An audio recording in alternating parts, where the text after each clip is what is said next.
I think any public-facing event needs to consider their strategic security plan. How am I really securing the people that I've invited to this event? The socioeconomic state that this country is in is good people are turning into bad people because of what's going on in their life. They're acting in a way that is threatening to everybody. So you have to do more from a planning perspective and look at how am I really ensuring that I've mitigated that vehicle or that disgruntled individual that could come in and use my event as an opportunity. So what do we want to do?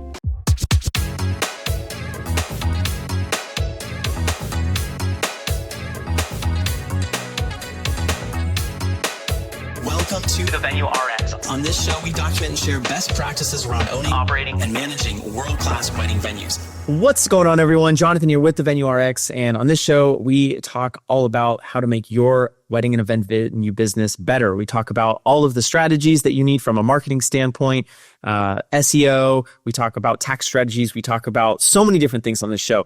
Today, we have a very different and to me, very fascinating and interesting type of show.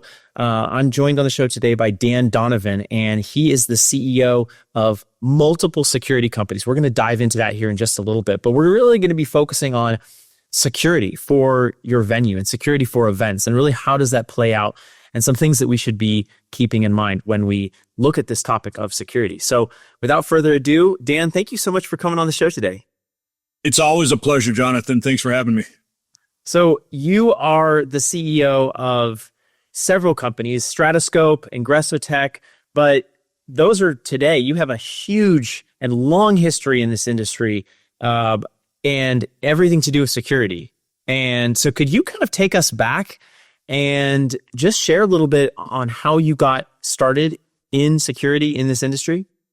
Yeah, it's a fun question to answer because, you know, I got involved in the events business after actually coaching college football at Georgia Tech. And I got recruited to go to work with the Atlanta Olympics for the 1996 Olympics. Shows my age a little bit. And I actually worked in the sport department. And I ran a sport technology division. And I got recruited by the Sydney Organizing Committee, who was hosting the 2000 Olympics. And so then I moved to Sydney, Australia for 4.5 years. And I ended up running the sports department, the sports competition side of the Sydney Olympics. And I started after that, and two great experiences, you know, to be involved in the Olympic Games. And you see people that come out of that and, you know, they become that event junkie because they get addicted to that adrenaline of being in the event business, which I'm sure a lot of your listeners have. And so I started my first company in 2001, and we were going to solve the world's problems in operational readiness and crisis management and how to really be ready for problems you're going to face. We're engaged with the Salt Lake Olympics, which was going to be in February 2002. We're doing work with Coca-Cola, some other big brands. And then 9/11 happens. And, you know, that was September 2001, and we got the Salt Lake Olympics in February 2002. We're already involved in writing integrated ops plans between the organizing committee and the law enforcement agencies that were going to secure the Salt Lake Olympics. And I looked at my business partner and I said, we are now going to be a security company. He happened to be former military, Australian military. And so we really focused this niche on how do you bring true event organizers and security people together and create the right postures and programs and processes where you can apply security to the event, because there's not one event in the world that's there for security, right? The event is there to put on, you know, a game or a concert or wedding or whatever, a conference. Security has to be an element of it. Security should never drive the planning process. Should be very involved in it, but we're there to make sure the guests have a great time. And so we've created a niche in this and, you know, sold that company and worked for a couple of New York firms running their sport and entertainment practice, and then started Stratoscope and Ingressotek just a little over 4 years ago. So we'll dive into Stratoscope and Ingressotek here in a moment, but I wanted to, what you said there right at the end kind of called back to something we were talking about right before we started recording, which is, I'm curious from your vantage point in this industry and having this career here with security at events, how has public perception around security at events changed over the time that you've been in business? It's changed dramatically. You think back to, kind of everything goes back to that 9/11 date. That's when the NFL mandated, they started with wands. You're wanding everybody post 9/11 and walk through metal detectors. And everybody thought, well, we're not the NFL, so we don't need to go that far. And it progressed, and it got to where the optic of having security became expected. And so over the last, what are we now, 20 some years since 9/11, that optic has changed, where organizers were concerned that if they had a security presence, it was going to look over the top, to where today it's when guests or fans or attendees come to your event and it's not there, they're looking at you and going, well, why not? Our safety isn't important to you. So it's changed dramatically. And I do think there's an expectation that if you ask me to come to your public venue of any type, that I should feel like you've looked at the security plan and you've got a plan for me. Yeah, that makes a lot of sense. We just moved from San Diego to the Birmingham area, and going to Padres games, with my kids, you kind of want to know that, hey, there's some sort of screening in place. And, have you seen, obviously you're at the ground on so many different events and some really high level events.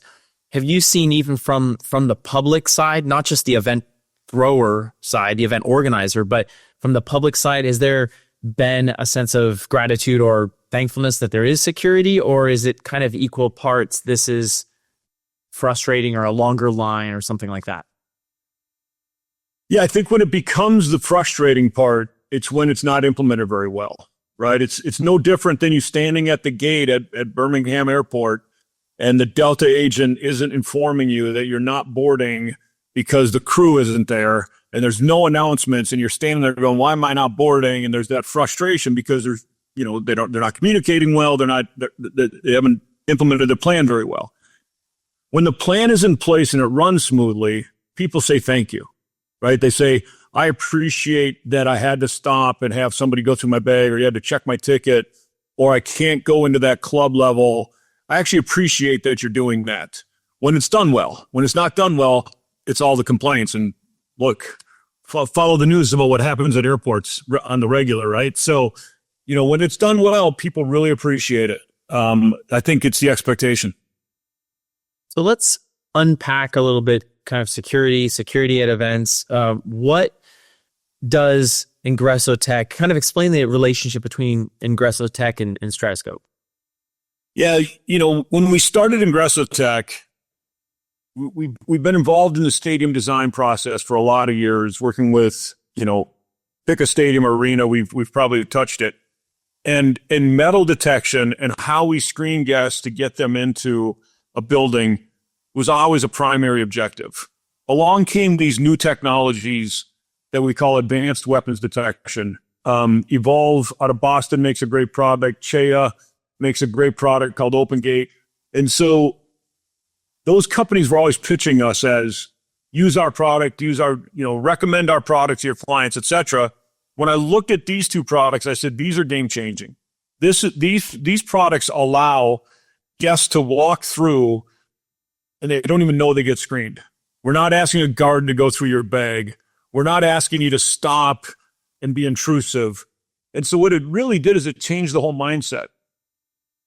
When we rolled out airport style metal detectors, what we were basically saying to all of the guests is, you're a bad guy.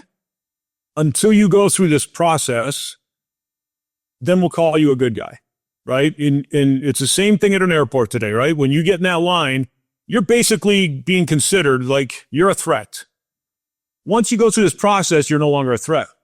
These new technologies came and we changed that viewpoint. We said, you're all good guys. Everybody is here with good intentions. Just come through this process. It's very unobtrusive. It's a great guest experience. And we're only going to pull aside the 5 or 10% that the technology flags, not a human that you're not paying a lot of money to. We have to have security guards, but let's face it, we cut corners there. let's use technology to say, Jonathan and his family are coming through. Let's make them welcome. Let's have them flow through really well.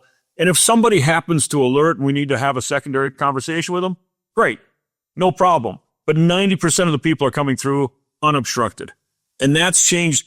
When I saw that, I said, we're going to start a company and we're going to be the rental partner to those manufacturers. We called that company Ingressotek.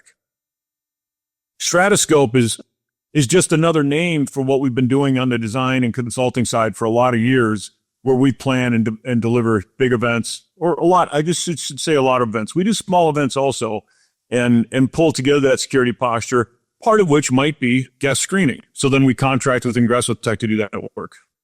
Understood. I want to ask a couple more questions about Stratoscope here in a moment, but from what I'm hearing you say, Ingressotek is really focused on taking these technological or maybe mechanical solutions that are created by, you know, whatever the company happens to be. Right. And it's basically implementing them inside the event, inside the stadium, inside whatever it is. Is that accurate? Yeah, I like to say that our team is really good at operationalizing technology, right? Because you got tons of options of different tech that people are trying to sell you as a venue operator. There's great tech out there, but if you don't have somebody that really knows how to operationalize it and make it a really great guest experience, then a lot of times even the tech will get a bad name because you don't have somebody that knows how to operationalize it and implement it for that setting, right? So that's what our team does really well. And you know, we made a conscious decision that we weren't going to hire technicians or engineers to roll out technology. We trained event operators on how to use the technology, how to deploy it, and that way that event owner, the PGA or big business conference or Formula One in Las Vegas, goes, I got one throat to choke. I got these guys are doing it. I get very few complaints and it runs smoothly. That's so cool. Coming from our background doing staffing, which is where we really got started in the industry, we were doing, you know, servers, bartenders. We weren't really doing security at all. And we would often get paired with another a security staffing solution. You know, there's large, you know, companies, CSC and other ones. And the security person that they would put out there, you know, thank you for kind of acknowledging that security person typically is not, you know, it's kind of a minimum wage type role. It's really almost like a warm body just thrown at a problem. So it's really neat that you're using this technology. Now I'm going to nerd out for a second because I love tech and some of these different things. What are we talking about here in terms of the technology, in terms of the machines? Like, what are these machines and solutions actually doing?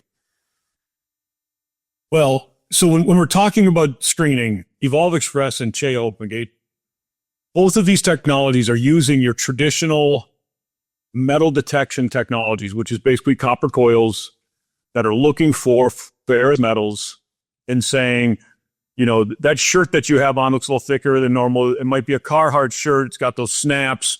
All of those belt buckles, all of those set those traditional technologies off because it's moving metal that's going through basically a force field. What they've done with these technologies, say we're going to add AI to it and we're going to train the technology to know that that's a belt buckle or that's a knee replacement or that's a hip replacement. That's a phone. Those are AirPods. And so the technology knows those are not threats.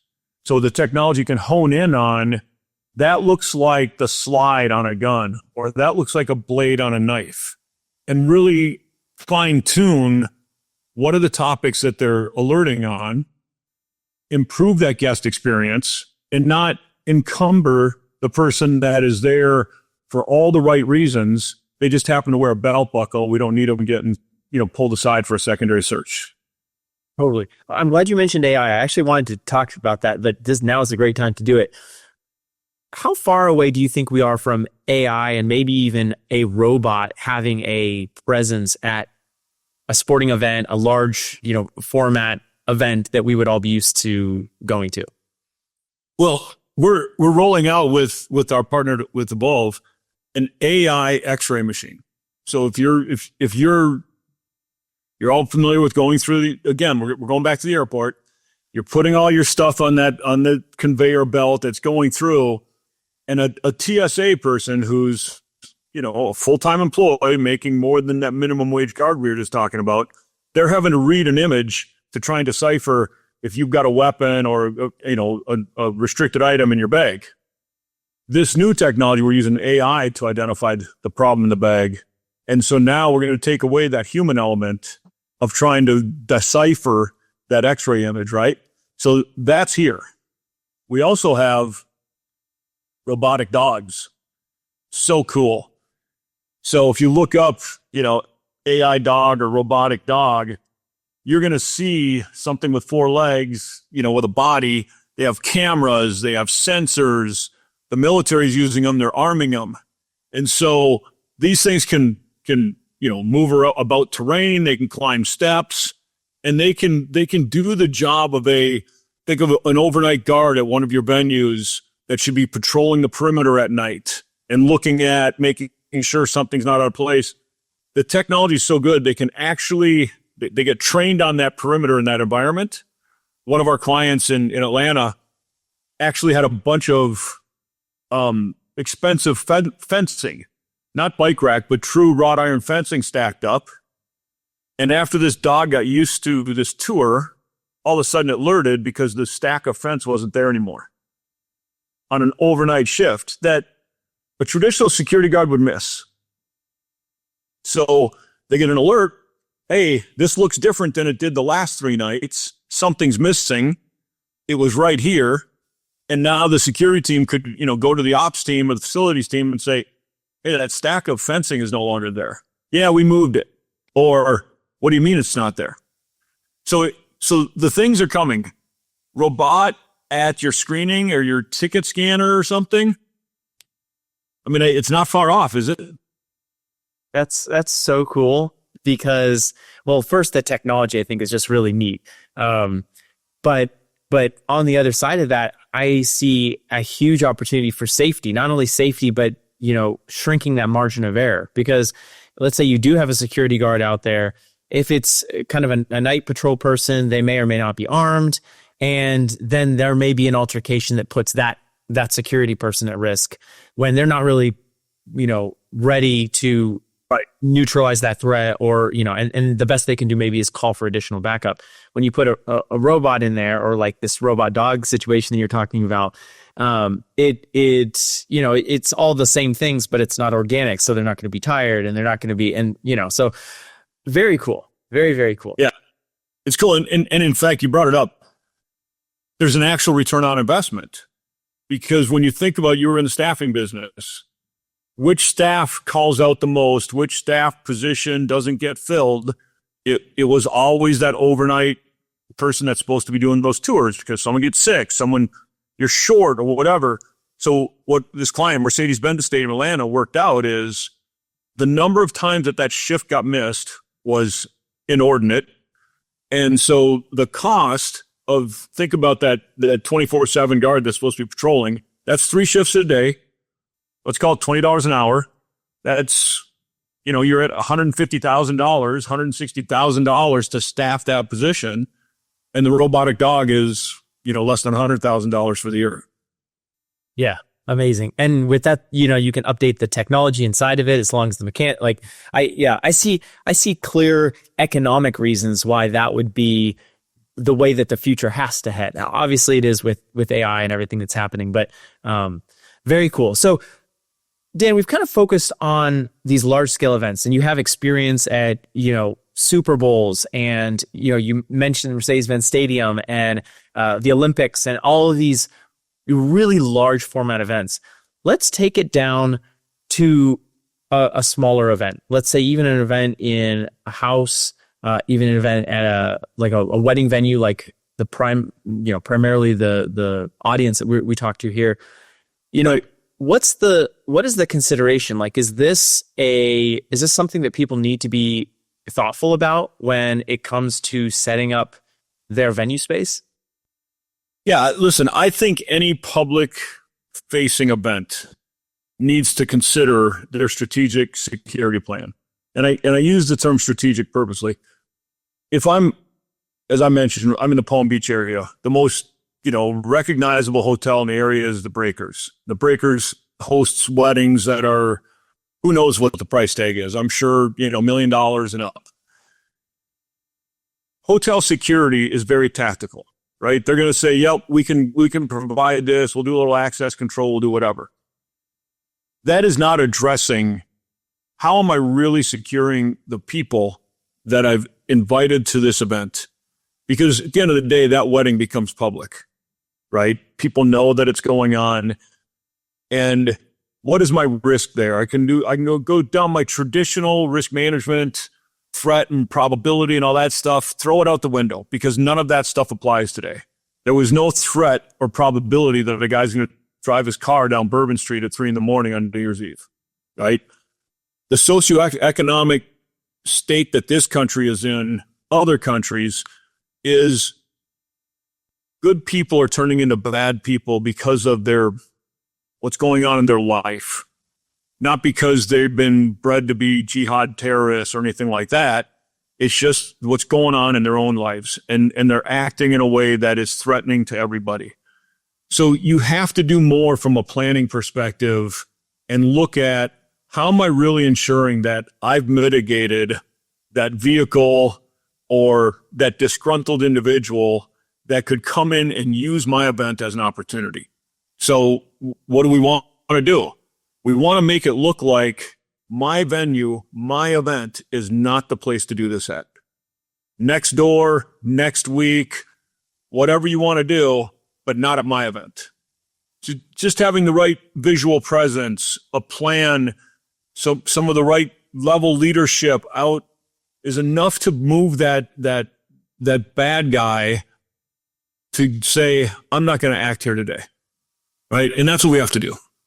So break that down a little bit. Let's say someone's listening to this and they're just like, gosh, I hadn't thought about that before. Now I need to start looking into this. I need to be aware of this. Maybe starting with something very basic, like a risk management plan. What should people be considering? What should people be thinking about? Maybe what are some of those first steps that they can take to provide an environment that visually is not as appealing to someone who is going to try to commit something like that? Yeah, I think you have to look at your event and say, location, attendee type, certain talent that I'm bringing in, certain guest profile. How much do I know about either? We've done business conferences where we've got 500,000 people, but a guest speaker is rather inflammatory in their industry. And so it brings along protesters or it brings along people that have an axe to grind with that individual because of a cause they support. Especially today, you've got, Israel-Palestinian issues, like you're on one side, both sides, either side, you're subject to being targeted because you've said something about one side or the other. So understand who you got, your location, and then take a look at what can you do to improve that security posture.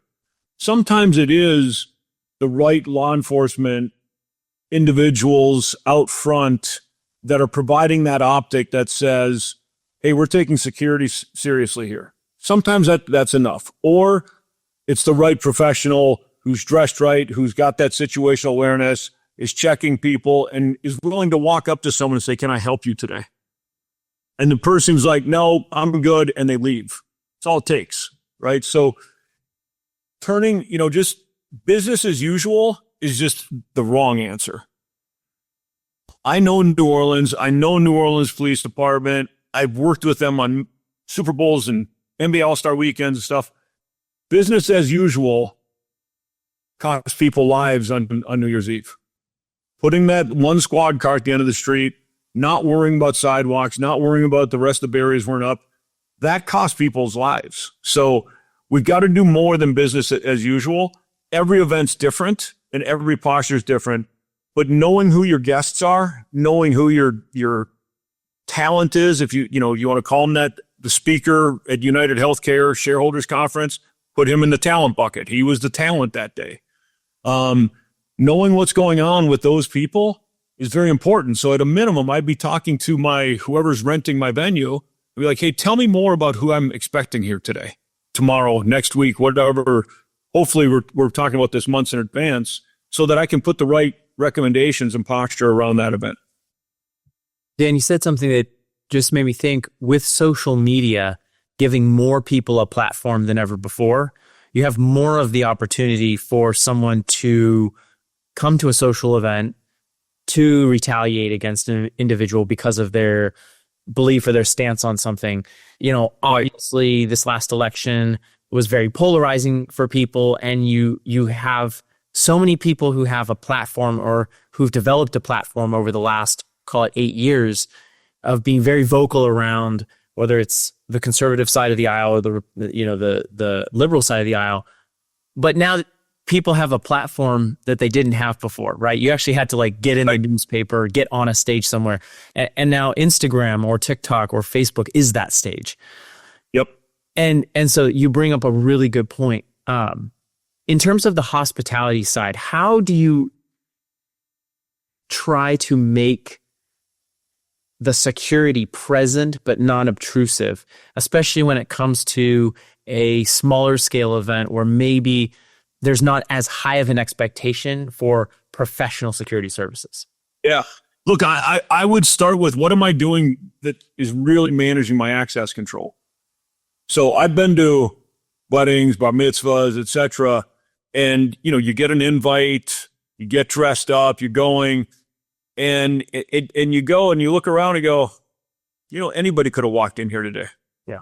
Right. So how do I include in that invite the right sort of credential that is at least being checked, that is very unobtrusive, right? We really want to focus on that guest experience, but put the right elements in place to ensure that from the valet all the way into the venue, somebody's asking, hey, can I just show me your invitation? Include a wristband in the invitation, include something cool, do something to make sure that if I'm looking at coming and being a bad guy at your event, it doesn't look like I can just walk in, right? I think that's step one, because we see that too often when we go to, different events, and, like we have the boat show here. In fact, it's this weekend. I've been to it a number of times. I don't know how many times I've been to it, and nobody checked my ticket. They have some security, they're supposed to be screening. They're not doing it. I mean, now that's an opportunity. Yeah. And especially if someone has been before, and then they're thinking about just what are the low risk for me scenarios, or what are the easily accessible events that makes a lot of sense. Dan, when you're consulting a big or small event, large or small, because it really doesn't matter. It could be a very small event, like you mentioned, the shareholders meeting with United Healthcare event. It doesn't have to be a Super Bowl. It doesn't have to be, NBA All-Star Weekend, whatever. Where do you start? I mean, this is such a massive thing to even think about, protecting this many people. What kind of comes first, second, third when you're evaluating setting up a plan like this? I think it's really important to include your security planning in the very early stages of your event plan, right? Because if I'm on the event side and I go down the planning process and then I bring the security team in, a week out, I've already made concessions that said, yeah, sure, we can bring you in this door, that door, or another door. And the security team goes, whoa, wait a minute. Now we've got vendors and staff and media all mixing in the same door. Let's think this through a little bit. So sometimes the event organizer looks at it from a convenience perspective, and the security professional looks at it from a risk perspective. So bring your security advisor, consultant, director, bring them in early in the planning process. Identify what's going on with the event. The security professional, if they're doing their job, should be looking at timings, movements, activities that are going to draw people closer together, spread people out, and be looking at the opportunities and then say, here's what we need to do. We need to start access control on the curb. Let's have some presence right here at the doors. How are we checking for people? And then as the profile of that event grows, be like, we need to screen, right? We've got to, it doesn't cost much. let's put screening in place. Let's make sure we don't have any weapons inside this perimeter. By the way, that means I'm screening the back door also. That means I'm screening all the staff.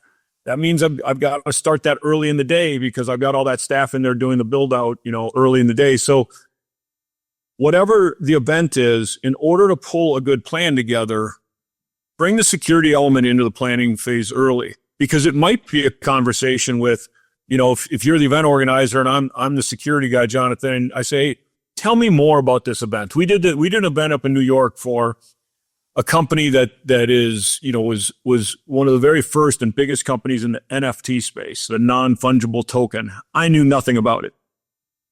And they were telling me that they had people that had made threats to the founders and all this stuff. And so I finally had to sit down with the owners of the event and say, tell me more about the people that I'm going to expect here. And they're like, oh, you're going to have the demographic of our owners is your 30-year-old Caucasian male that is rather introverted, but has made a lot of money. And, I'm like, oh, that's what I'm dealing with. And we have an open bar. That'll be fun, right? So get to know the profile of who you're expecting to be having at your event, because that's going to lead you down the path of we should do more or we're okay doing less. It makes so much sense. You're talking about this with weapons, and we started our business in Southern California, and access to weapons typically tends to be a little bit more restricted in Southern California than it does, say, in Georgia or Alabama, where we are now. And simultaneously, when I think about a upper scale event, and I know our listeners or viewers, when they think about an upper scale event, you do think security. You do think valet. You do think some of these elements. So I think this is a very easy way to make it feel a little higher end. If you have thought about this for your guests, you've thought about this for your clients that are coming in, and you're prepared. And during the consultation, during the tour, things like that, bringing up security, I think is a great way to differentiate yourself and separate yourself from maybe other venues that same client could be evaluating. Yeah. Yeah. Our Ingressotek team has been deployed at people's private homes because they want to make sure that, everybody knows there are no weapons inside this home. Now, they're big homes. Don't get me wrong. It's a couple hundred people, but it's high profile enough to make sure that element isn't part of what's going to happen inside of this facility. It just happens to be a home. It's very unobtrusive now. When I started Ingressotek, and the first marketing company that did the branding and everything, knew nothing about our industry, not a thing, but they were very good at branding. I think they did a good job. And out of the blue, one of the first phone calls, this person on the marketing team says to me, she goes, Dan, you're not in the security You're not in the security business. I said, I'm not? Like, what am I in? She goes, you're in the emotions business. She goes, think about it. Someone buys a ticket to this event, gets an invite, whatever. Their emotions are way up here. Then they get dressed up and they make their way to that venue, and they see that security line from the old technologies of when you got to a stadium and you stood in line and it was, your emotions came way down. Then once you finally got it inside, the venue team had to bring those emotions back up to get you to that concession stand, to get you to that team store or whatever. She goes, you're in the emotion business. You're going to keep their emotions up here.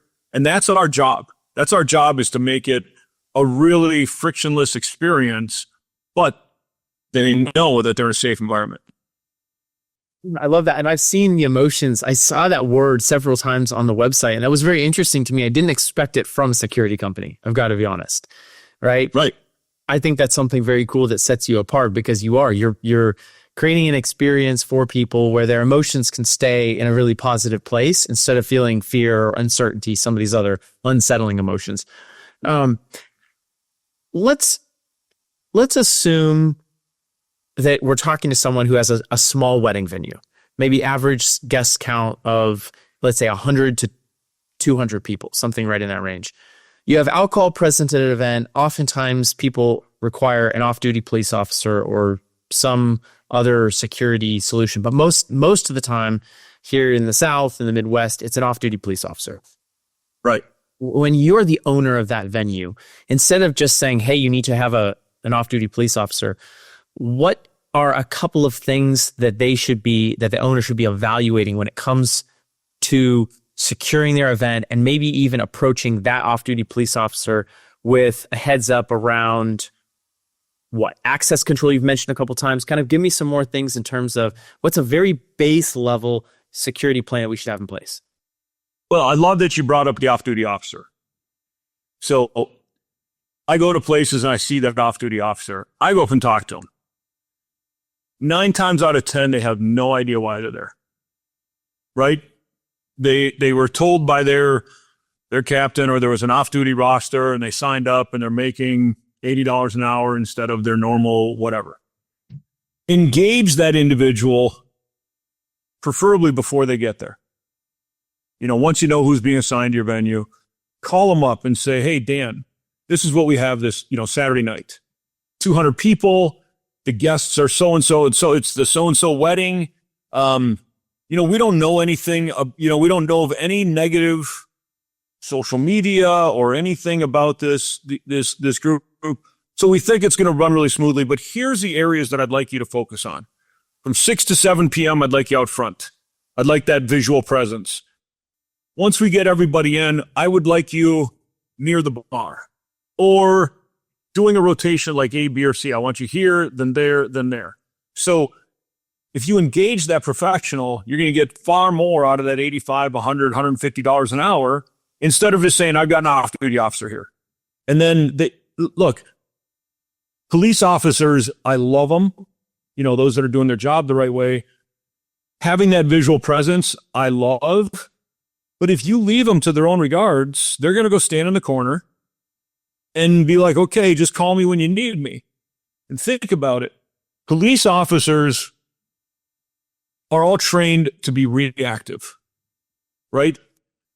There's not a lot of, and this is no disrespect, a lot of my law enforcement friends would agree with me. They're trained to take that problem away once it happens. What we want is that proactive nature and have them surveilling and looking and being in contact with the venue organizer or the event organizer, so that if they see a little bit of trouble, their presence becomes the mitigating factor, right? People calm down just by the presence. And if they don't, they're right there to act. So step one with that off-duty officer, have a good relationship with them, give them some ideas as to he or she, what you're looking at, what you're concerned with, and make them part of your team. Bring them into the tent, because a lot of times they feel like they're outside the tent. If you need more than that, if when you have this conversation, and if that's your true security professional is your law enforcement agency, bring up other things that you have concern with. They may have people that can help you and say, hey, I know this company down the road, they could provide this, or this. Or take a look at, engaging with a professional, a firm like ours, and just have a phone call and be like, hey, I got this, and this. These are my concerns. What would you recommend? We'll pick up that phone every day. We do business conferences where we have, a couple hundred people at them, but we still have a presence with our people, making sure that access control is going correctly and looking at that crowd flow plan. I'm moving, C-level people around a conference center or a hotel space. I want to make sure that it's really clear and easy for them to get from point A to point B, escalators, staircases, whatever we're doing. We're looking at all those things in advance and just making sure everything's going to flow well. Because if you get people bunched up together, that's a bad move. I love that. And the intention behind that, I think, makes sense for every single venue owner. You have a lot to lose. You have a lot that you've given to be able to own a venue, to operate a venue like we do. This is not something that you want to mess up. This is not something that you want to put yourself at risk for. And, Dan, like you were mentioning, when you have an event, you're mixing alcohol with family dynamics. And, I'd like to kind of get your reflection on that. I know you spent some time doing securing courthouses and things like that. I almost think a wedding or a social gathering like this, where you are mixing family and alcohol and all these emotions, that's almost could be a catalyst for something to happen, right? You think about your holidays. It's the same thing, right? You bring family together at the holidays, and you brought up politics earlier. Just throw politics in the middle of the room, see what happens, right? So, I cannot look. You bring families together and you mix alcohol in. You don't know, as the operator or the event manager, what the dynamics are in that family. They could all love each other and wouldn't say a negative thing about each other. I doubt that happens very often. Or, there could be, an in-law or something that really has a bone and axe to grind, and they get that third margarita in them, and they're going to let somebody know. And now things have escalated, and you have a potential problem on your hands. That's where I think you have to do a little more background conversation with whoever you're planning this party with and say, look, help me understand some of the challenges here. Because the ex shows up, or the stepchild that doesn't feel like they've been treated right. Family law in the courthouse, we were talking about earlier, family law is higher risk than that gang member that is being tried and the gang buddies that are sitting in the courtroom. Family law is where, we have the issues. The weapons detection technologies that we were talking about earlier, one of their biggest clients, both companies, hospital emergency ER rooms.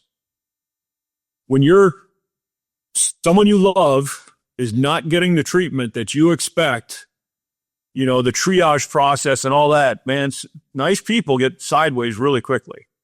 So it's no different now in, a wedding or a party, and you throw those family dynamics in, mix it with alcohol, you got an opportunity for risk. Yeah. I love that you brought this up, because we're all about, helping venue owners and helping event professionals make a change for the better in their industries, right? And in their communities and in their businesses. And because we're in that, it's the prevention, right? We hope nothing happens, but we want to be prepared, and we want to kind of, like you said, have that security professional, whether it is an off-duty police officer or whether it is, someone that you've hired outside of that. But having the prevention and kind of creating an environment that feels safe, that's us doing our jobs. I feel like. Yeah. We talked about law. It just came to mind. We talked about law enforcement earlier. If I've been to Birmingham a few times. It's changed probably since I've been there. I would promise you that Birmingham Police Department is always looking for a place to do training, maybe do a class. They never have the space that they need. I would build that relationship with that captain or sheriff or whoever is the lead and be like, hey, anytime you need this building, come on in. We'll take care of you. Now you're building that trust with that agency. You're building that relationship. And think about it. They bring in half of their department to do a training. Now they know your building, right? Take 20 minutes of their training and be like, hey, let me just walk you around here in case you happen to be the off-duty officer here one day, right?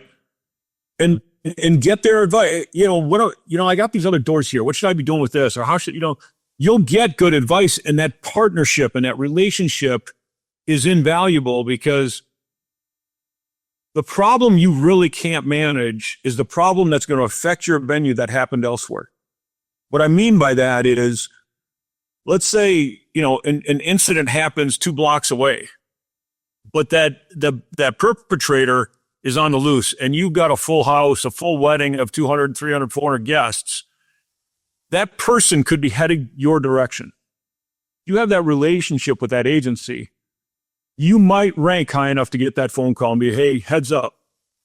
You know what? Keep your people inside for the next hour until we settle this situation down. No problem.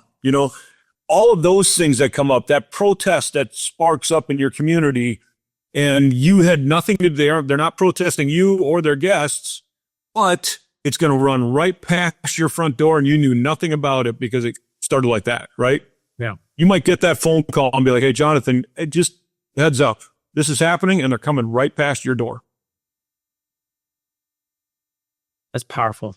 That's awesome. Dan, thank you so much for spending your time talking to us. Just with your breadth of experience and with everything that you've done and seen, it really makes a huge difference to kind of challenge us as owners and operators to think about this, and I think security is maybe one of those things, especially for the smaller venues, that doesn't really get thought about a lot. We're thinking about a million other things, but it is such a key element. And so I really appreciate you taking the time to talk with us and share your expertise here on the show.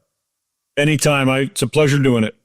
You mentioned, obviously your two companies. You mentioned picking up the phone. If someone's listening to this and they're interested in contacting your company or maybe even engaging you guys, what's the best place for them to do that? The two websites are www.stratoscope.com, Stratoscope, or Ingressotek.com, Ingressotek.com. And both of them have forms. Honestly, I still get the form. If you fill it out and you want info, there's phone numbers on both sites that you'll get to somebody right away. Reach out, call, whatever. We will, we'll pick up the phone and happy to talk through anything that you might be dealing with and need some advice on. I love it. Awesome. Dan, thank you so much again for your time. This has been really fantastic. I feel like I've learned a lot, and I know other folks are really going to appreciate it as well. Happy to help. I'm hopeful that it's worthwhile for your viewers, your listeners, and we can all do a better job at keeping our environment safe. Absolutely. Hey there, pardon the interruption. I wanted to take a minute and share about Common Sense Events and the consulting and management services we provide. Common Sense Events has been a venue management company that professionally manages and operates venues all over the United States for the last 5 years, and we've booked hundreds and hundreds of weddings. We spend thousands and thousands of dollars on Google ads and Facebook ads per year, and we would love to help serve you at your venue if you're considering a new model of venue management. Now, this is perfect if you own or operate a venue and you're just looking to kind of have it be more of a passive investment for you, more of a real estate play rather than an active business that you run, or if you're a real estate investor and you're looking to purchase a piece of land but don't really know how you're going to manage it. That's where our team comes in. We do everything from the marketing, the sales, the operations, and we have teams in place that we hire locally to help you with all of those things. We manage those teams, we pay for the taxes, we do everything from setting up tables and chairs all the way to the final review of the wedding. So if that sounds interesting to you, we would love to chat with you. You can reach us at venues@cseventservices.com, and you can also just reach out on the podcast. You can send us a DM on Instagram, or even just click the link in the description of this video or podcast. Thank you so much. Now back to the show.